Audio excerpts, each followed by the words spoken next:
Free fire. Free fire গেমটা এমন একটা গেম যেটা যে একবার খেলছে সে বারবার খেলতে মনে চায়। প্রথম পারবে না, চেষ্টা করতে করতে যখন পেরে যায় তখন আর ছাড়ে না।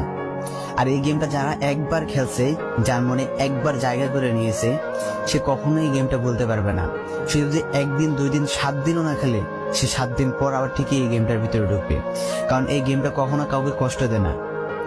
এই গেমটা সবসময় সবাইকে আনন্দ রাখে।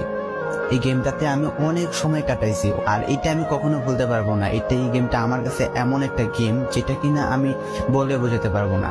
অ্যান্ড এই গেমটা শুধু আমার কাছে না, আমি মনে করি যে প্রত্যেকটা ফ্রি ফায়ার প্লেয়ারের কাছে অনেকটা ইমোশনাল টাইপের একটা গেম হয়ে গেছে। কারণ এই গেমটাতে বর্তমানে যে অবস্থা হচ্ছে, যে গেমে এমন আপডেট দিতেছে, আপডেট দেওয়ার কারণে পুরো গেমটাই চেঞ্জ হয়ে যাচ্ছে। আগের ফ্রি ফায়ার আর আগের মতো নেই।